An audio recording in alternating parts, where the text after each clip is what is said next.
Assalomu alaykum. Men doktor Boboyev. Bugun sizlar bilan kindik va uning vazifasi haqida gaplashib o'tamiz.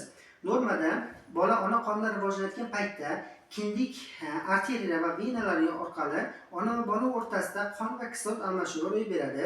Bola tug'ilgandan so'ng ushbu kindik tomirlari atrofiyaga uchraydi, lekin bola tug'ilgandan keyin kindik va barcha qorin bo'shlig'i hamda taz a'zolar o'rtasida boylamlar shaklida saqlanib qoladi. Ya'ni kindik va boylamlar saqlanib qoladi. Normada kindik qorin o'rtasining ust qismida joylashgan bo'ladi. Ya'ni kindikka qo'limizni qo'ygan paytda normada pulsatsiyani biz his qilamiz.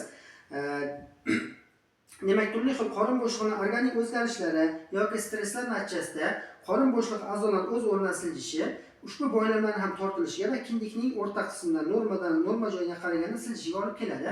Natijada ushbu a'zolarda qon va modda almashinuvi buzilishiga va shu organ bilan bog'langan mushaklarda ham funksiya buzilishiga olib keladi.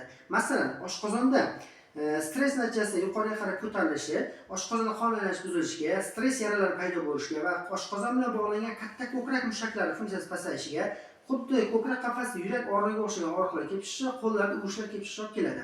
Jigarning stress natijasida tortilishi, o'tning jigar ichida dimlanishiga, gepatozitlarning parchalanishiga va jigar sirrozigacha olib kelishi mumkin va o'z navbatda jigar bilan bog'langan katta ko'krak va romson mushaklarining kuchi pasayish hisobiga odamda bukchayish kelib chiqishiga olib kelishi mumkin.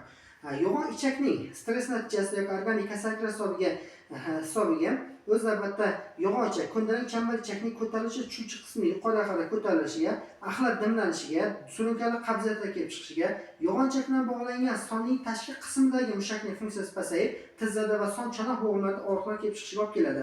Buyraklarning, demak, stress natijasida ko'tarilishi o'z navbatda buyrakdan chiqadigan siydik qopining bukchayishiga, siydikning buyrakgacha dimlanishiga va turli infeksiyalar rivojlanishiga yoki siydik tosh kasalliklar kelib chiqishiga olib keladi. Buyrak bilan bog'langan bel sohasida grijlar kelib chiqishi mumkin. Bel sohasi og'riqlar ko'rinishida namoyon bo'ladi. Endi siydik qopi va buyrak usti bezlarining xuddi shunaqa funksiyasi pasayishi ushbu organ bilan bog'langan boldir sohalarida og'riqlar kelib olib kelishi mumkin. Yoki bo'lmasam siydik ushlashi buzilishigacha olib kelishi mumkin. Kichik taz a'zolarining demak stress natijasida funksiyasi buzilishi o'z navbatda kichik taz a'zolarga bog'langan dumma mushaklar funksiyasi buzilishiga va grijlarga kelib chiqishiga olib kelishi mumkin. Demak, buni qanday davolashimiz mumkin? Buni davolash haqida keyingi mavzularda gaplashib o'tamiz.